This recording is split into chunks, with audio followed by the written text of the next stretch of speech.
जय Shri Ram. Welcome to law Bhaiya classes.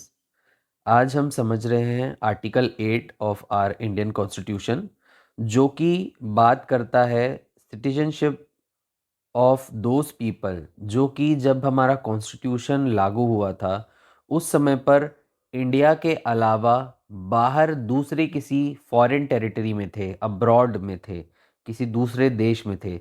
तो उनकी सिटीजनशिप कैसे डिफाइन होगी वो ये आर्टिकल 8 बताता है।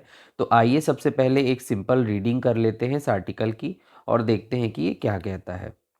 Notwithstanding anything in Article 5, any person who or either of whose parents or any of whose grandparents was born in India as defined in the Government of India Act 1935, मतलब कि एक person जो कि खुद या उसके दोनों में से कोई एक पेरेंट या दोनों में से कोई एक ग्रैंड पेरेंट जो अनडिवाइडेड इंडिया में बॉर्न हुए थे, and who is ordinarily residing in any country outside India as so defined, और जो कि इंडिया से बाहर किसी दूसरी कंट्री में रह रहे हैं, shall be deemed to be a citizen of India if he has been registered as a citizen of India by the diplomatic or consular representative of India in the country where he is for the time being residing on an application made by him। मतलब कि उसको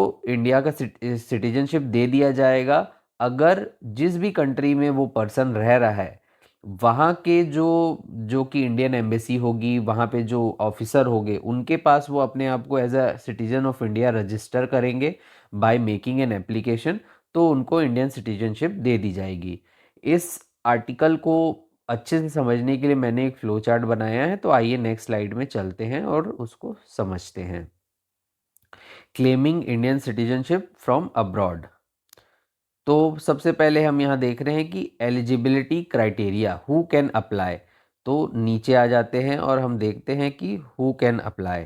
तो इसमें सबसे पहले तो Indian ancestry is essential, मतलब कि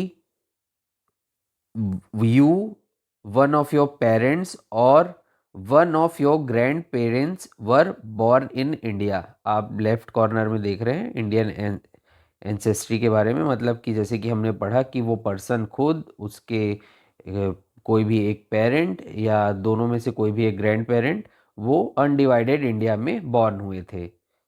must reside abroad, you must be ordinarily residing in a country outside of India, मतलब कि जब ये कॉन्स्टिट्यूशन लागू हुआ तब आप एक किसी फॉरेन टेरिटरी में रहने चाहिए, वहाँ के आप ऑर्डिनरी रेसिडेंट रहें। द पाथ टू सिटीजनशिप, अब प्रोसेस क्या है इनके लिए सिटीजनशिप पाने का।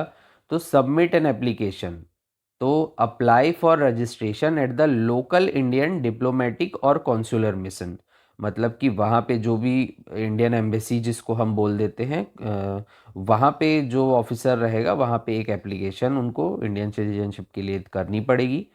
फॉलो प्रिस्क्राइब फॉर्मेट, जो फॉर्मेट रहेगा गवर्नमेंट ऑफ इंडिया का वो उस फॉर्म को भरना पड़ेगा। गेट ऑफिशियली रजिस्टर्ड, और एक बार वो आप एप्लीकेशन दे देते हैं वहाँ पे तो और वो आपको as a Indian citizen register कर लेंगे। तो ये था फ्लो चार्ट सिंपली समझने के लिए आर्टिकल 8 को।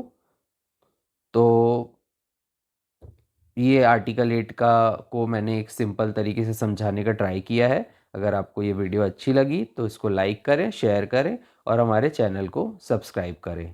Thank you.